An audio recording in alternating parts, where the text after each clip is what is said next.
Doctor Mohammad ইউনূসকে salute দেই, তিনি আজকে চীন সফরে গেছে, ফাইনাল খেলা শুরু করে দিয়েছে। আল্লাহু আকবার কর। ডক্টর ইউনূস গেছে চীনে, আর ভারতের ঘুম হারাম তাদের অন্তরের ভেতরে চিন চিন করা শুরু করছে।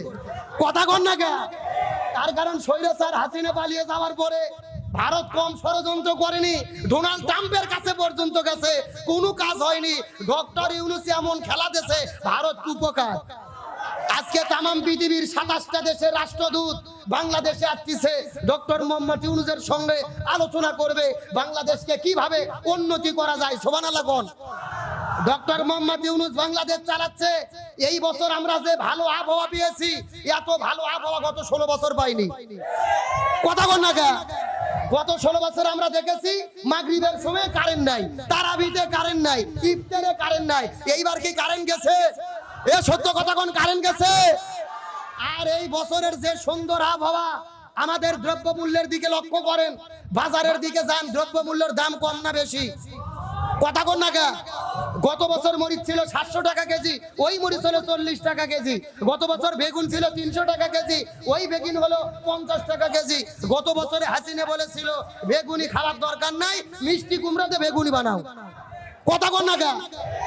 এইবার গত বছরে 300 টাকা কেজি আদা, এই বছর হলো 80 টাকা কেজি। তার মানে রহমত বরকতের দরজা কে খুলে দিয়েছে? আল্লাহ বলেন ওয়ালা ওয়ান্না আলাল কুরা আমানু ওয়াত্তাকু লাফাতাহনা আলাইহিম বারাকাতিন মিনাস সামাই ওয়াল আরদ।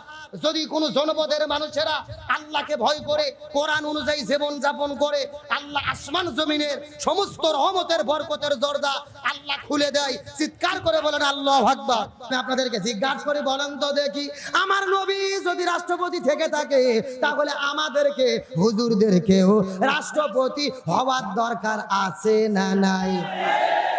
আজ এটা বললেই বিপদ, এটা বললেই বিপদ।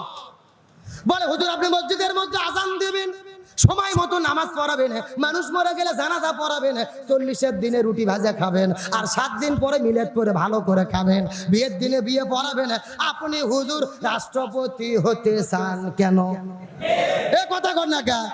ওদের ধান্দা, হুজুরের কাম শুধু নামাজ পড়াবে, কোরআন পড়াবে, জিকির করাবে, তাসবিহ ঠেলবে, আর ওরা ওখানে 2 নাম্বারই করে খাচ্ছে। খাক, অত সোজা নয়। ইসলামের শিক্ষা হলো যিনি মসজিদের ইমাম হবে তাকেই সমাজের ইমাম হতে হবে। আর এটা যদি না হয়, সমাজে শান্তি কায়েম হতে পারে না। আমার নবীজি মসজিদুন নববীর ইমাম ছিল, মদিনা নামক রাষ্ট্রের রাষ্ট্রপতি ছিল। উমর ফারুক মসজিদুন নববীর ইমাম ছিল, অর্ধ পৃথিবীর খলিফা ছিল। তার মানে ইসলামের শিক্ষা হলো যিনি মসজিদের ইমাম হবে তাকেই রাষ্ট্রের ইমাম হতে হবে। তাহলে এই আলোচনার শিক্ষা হলো আগামী নির্বাচনে প্রধানমন্ত্রী, রাষ্ট্রপতি তিনিই হবে যিনি বাইতুল মুকাররম মসজিদের খতিবের দায়িত্ব পালন করতে পারবে। এই জন্য আজকের সিরাতের শিক্ষা হলো, ভবিষ্যতে যখন ভোট আসবে, মেম্বার বলেন, চেয়ারম্যান বলেন, এমপি বলেন, রাষ্ট্রপতি, প্রধানমন্ত্রী বলেন, ভোট তাকেই দেবেন যে ইমামতিত্ব করার যোগ্যতা রাখে। আমি বলবো না আপনার জামাতের লোক ভোট দেন, এই কথা আমি বলবো না। আমি বলবো না বিএনপি লোক ভোট দেন, আমি তাও বলবো না। আমি বলবো দেখবেন যে নামাজ পড়ার যোগ্যতা রাখে, আপনি ভোট তাকে দেবেন। কারণ এটা ইসলামের শিক্ষা, যিনি মসজিদের ইমাম হবে সে সমাজের ইমাম হবে। আর এটা যদি কায়েম হয়, এই সমাজে সুদ ঘুষ দুর্নীতি থাকবে। এই বাংলাদেশে আমরা দেখেছিলাম জামাত ইসলামের 2 জন মন্ত্রী, আমাদের প্রিয় ভাই আলী হাসান মোহাম্মদ মুজাহিদ, মাওলানা মতিউর রহমান নিজামী মন্ত্রিত্ব করেছে, আলু ভর্তা ডাল কাটা দিয়ে ভাত খেয়েছে, মন্ত্রণালয় পরিচালনা করেছে, 1 টাকার দুর্নীতি কেউ দেখাতে পারে নাই। তার মানে তারা প্রমাণ করেছে সুদ ঘুষ দুর্নীতি মুক্ত বাংলাদেশ যদি গড়তে হয় এদেরকেই দরকার। আর যদি আওয়ামী লীগের মতো চোর হয়, এরা বলবে সোনার বাংলাদেশ গড়ব, আর 61,000 কোটি টাকা বিদেশে পাচার করে দেবে। জোরে কোন সুবহানাল্লাহ। কি এ জোরে কোন নাউজুবিল্লাহ। এক নেতার কাছে সাংবাদিক গেছে, ভাই আপনার বাসা কয়টা? ও বলতেছে মাত্র 360টি। কয়টা? মানে 360 বলে মাত্র। ও কত চোরের চোর, কত ডাকাতের ডাকাত, এই জন্য বলি সৎ মানুষদেরকে শাসক বানান, যাদের মাথায় টুপি মুখে দাড়ি আর যারা সামনের কাতারে নামাজ পড়াতে পারে এই লোকগুলোকে যদি ক্ষমতায় দেন, এরা যদি সমাজের ইমাম হয়, চুর সুদ ঘুষ দুর্নীতি থাকবে না।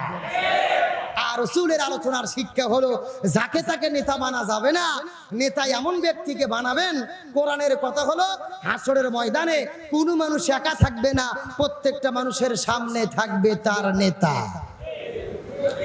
প্রত্যেকটা মানুষের সামনে থাকবে কি? আরো জোরে বলেন। এ বগুড়া শাহজাহানপুরের মুসলমান গভীর মনোযোগ। এই মেসেজটা দেওয়ার পর আপনাদের মধ্য থেকে বিদায় নিয়ে চলে যাব, কথাগুলো ভালো করে বোঝার চেষ্টা করবেন। হাসরের ময়দানে কোন মানুষ কিন্তু একা থাকবে না, প্রত্যেকটা মানুষের সামনে থাকবে তার নেতা। এই কথা আল্লাহ কোরআনের ভেতরে সূরা বনী ইসরাইলের ৭১ নম্বর আয়াতের মধ্যে বলেন, ইয়াউমা নাদউ কুল্লা উনাসিম বিইমামিহিম। ওই হাসরের ময়দানে কোন মানুষ একা থাকবে না, প্রত্যেকটা মানুষের সামনে থাকবে তার নেতা। এখন আমি আপনাদেরকে বোঝানোর জন্য বলতেছি, এই বাংলাদেশে যারা রাজনৈতিক দল করেন, এতদিন পর্যন্ত আওয়ামী লীগ দল যারা করেছে, হাসরের ময়দানে তাদের সামনে প্রথম থাকবে বঙ্গবন্ধু শেখ মুজিবুর রহমান, তারপরে থাকবে ওই স্বৈরাচার খুনি শেখ হাসিনা, তারপরে ওবায়দুল কাদের, তারপরে তার অন্যান্য দলের নেতারা। এই বাংলাদেশে যারা বিএনপি করে, প্রথম থাকবে শহীদ প্রেসিডেন্ট জিয়াউর রহমান, তারপরে থাকবে আপনার সাবেক প্রধানমন্ত্রী বেগম খালেদা জিয়া, তারপরে থাকবে তারেক জিয়া, তারপরে মির্জা ফখরুল ইসলাম আলমগীর, তারপরে অন্যান্য দলের নেতা কর্মীরা। এই দেশে যারা বাংলাদেশ জামাত ইসলাম করে, ওই হাসরের ময়দানে প্রথম থাকবে আল্লামা সৈয়দ আবুল আলা মওদুদী রহিমাহুল্লাহ, তারপরে থাকবে মাওলানা মতিউর রহমান নিজামী, তারপরে মাওলানা গোলাম আজম, আল্লামা দিলওয়ার হোসেন সাইদি, তারপরে আমিরে জামাত ডাক্তার শফিকুর রহমান। এরপরে জেলার যে যাকে নেতা মানে ওই নেতাগুলো সামনে হাসরের ময়দানে থাকবে। এখন আপনি দুনিয়ার ভেতরে এমন নেতার পেছনে ঘুরেছেন, এমন নেতার দল আপনি করেছেন, যেই নেতার মাথার মধ্যে টুপি নাই, মুখের মধ্যে রাসূলের সুন্নাত নাই, আর রাসূলের আদর্শ দিয়ে দল পরিচালনা করে না, এমন নেতার পেছনে যদি আপনারা ঘোরেন, আল্লাহর কোরআন হাতে নিয়ে শপথ করে বলি, ভালোভাবে জেনে নেন, মনে চোখ দিয়ে শুনে নেন, আমি আমার চোখ দিয়ে দেখতে পারতেছি, তাহলে হাসরের ময়দানে আপনারা ধরা খাইয়ে বসে আছেন। এ কথা কন না কে? এমন নেতার পেছনে ঘুরেছেন, মাথায় টুপি নাই, মুখে দাড়ি নাই, এমন নেতার পেছনে ঘুরেছেন যেই নেতা গরিবের চাল চুরি করিয়া খায়। ঠিক আছে, আসতে বলেন কেন, জোরে বলেন। যেই নেতা গরিবের চাল চুরি করে খায়, আবার এমনও নেতা আছে ব্রিজ করার দায়িত্ব পেলে রডের বদলে পিছন দিক দিয়ে বাঁশ দেয়। আরো জোরে কন। গত বছর যশোরে ওয়াজ করছি, একটা ছোটা বলতেছে, হুজুর আপনি ভুল বললেন। আমি বললাম কেন? বলতেছে, হুজুর এখন ব্রিজের ভেতরে আর বাঁশ দেয় না, হুজুর বাঁশের বদলে কঞ্চি দেয়। এ কথা কন না কে? বলতেছে বাঁশেরও দাম বেশি, বাঁশের বদলে কঞ্চি দেয়। তাহলে যারা জনগণের চাল ডাল গম চুরি করে, এই দেশের কোটি টাকা চুরি করে, আমরা কি তাদের সমর্থন করব না, নাকি যারা মন্ত্রিত্ব পাওয়ার পরেও 1 টাকা দুর্নীতি করে না তাদের সমর্থন করব? এখন সিদ্ধান্ত আপনাদেরকে নিতে হবে। দুর্নীতি মুক্ত যদি দেশ গড়তে চাই, আমাদেরকে কোরআনের সৈনিকদেরকে সমর্থন করতে হবে। আরো ধরে বলেন কথা ঠিক কিনা? এই জন্য আপনাদেরকে বলি, আমার নবী যেহেতু রাষ্ট্রপতি ছিল, আলেমদেরকেও রাষ্ট্রপতি হতে। আমার বন্ধুগণ মুসলমান ভাইরা গভীর মনোযোগ। আমার নবীজি মদিনায় যাওয়ার পরে মক্কায় যখন দিনের দাওয়াত দিল, আমার নবীজিকে তারা একটা জেলখানার মধ্যে বন্দী করলো, যেই জেলখানার নাম হলো শিবে আবু তালিব। কথাগুলো সুন্দর করে বোঝার চেষ্টা করবেন। ওই শিবে আবু তালিব নামক জেলখানার ভেতরে 1 নয় 2 নয় 3.5 বছর পর্যন্ত নবীজিকে বন্দী করে রেখেছে। এই পৃথিবীর এমন কোন জেলখানা নাই যেই জেলখানার ভেতরে দিনে 1বার 2বার খাবার দেওয়া হয় না। অথচ আমার নবীজিকে এমন একটা জেলের মধ্যে বন্দী করেছে, দিনের পরে দিন যায়, মাসের পরে মাস যায়, খাবার দেওয়া হয় না। আমার নবী সাহাবীরা খাবার নাবে ঘাসের পাতাগুলো ছিঁড়ে ছিঁড়ে খেয়েছে। আমার বন্ধুগণ মুসলমান ভাইরা গভীর মনোযোগ। এখন আমি আপনাদেরকে জিজ্ঞাসা করি, বলেন তো দেখি, আমার নবীজিকে জেলখানার মধ্যে বন্দী করে রাখা হলো, আমার নবীজি কি চোর ছিল, ডাকাত ছিল, নারী ধর্ষণ করেছিল, তাহলে কিসের জন্য নবীজিকে জেলখানার মধ্যে বন্দী করে রাখা হলো? কালেমার দাওয়াত দেওয়ার জন্য, হক কথা বলার কারণে, এই জমিনের দিন প্রতিষ্ঠার কথা বলার কারণে। এখান থেকে বোঝা গেল এ বগুড়া শাহজাহানপুরের মুসলমান আমরাও যদি কোরআনের পথে চলি, কোরআনের আন্দোলন করতে যাই, এই জমিনের ভেতরে কোরআন প্রতিষ্ঠার কথা বলি, তাহলে নবীজির মতো মাঝে মধ্যে আমাদেরকেও জেলে যাওয়া লাগতে পারে। এই বাংলাদেশে কোরআনের পক্ষে আল্লামা সাঈদী 13 বছর ধরে জেলে বন্দী ছিল। চিৎকার করে বলেন, আল্লামা সাঈদীর কি কোনো দোষ ছিল? কোনো অপরাধ ছিল?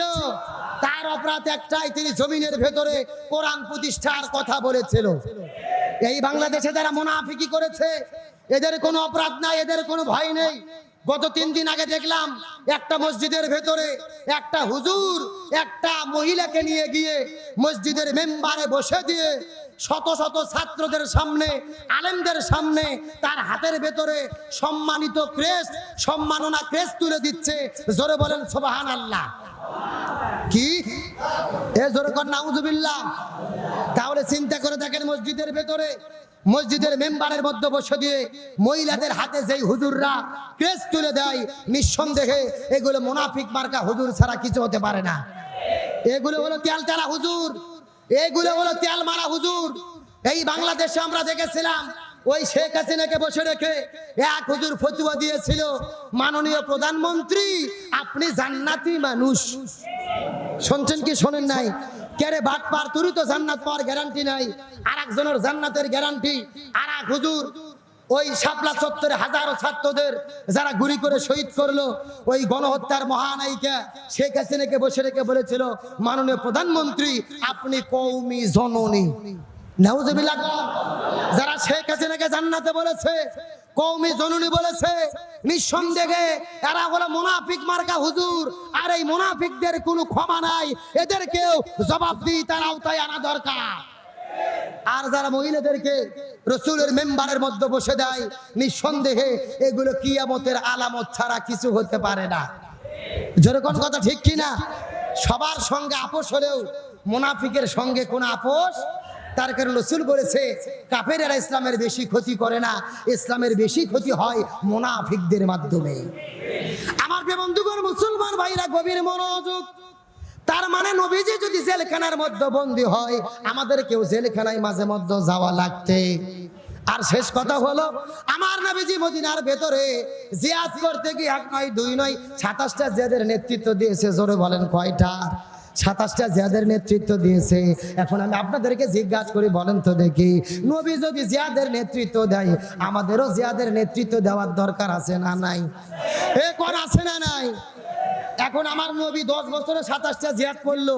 এখন আপনাদের প্রশ্ন করি, বলেন তো আপনারা কয়টা জিহাদ করছেন? হাত তোলেন তো, উঠান। একটাও নাই। আমরা ফেল। স্বৈরাচার হাসিনাকে আমরা তাড়াতে পারিনি, ছাত্র জনতার মাধ্যমে আল্লাহ তাড়াইয়া দিছে। এ কথা কর না কে? এই জিনিসটা আপনাদের ভালো করে বুঝতে হবে।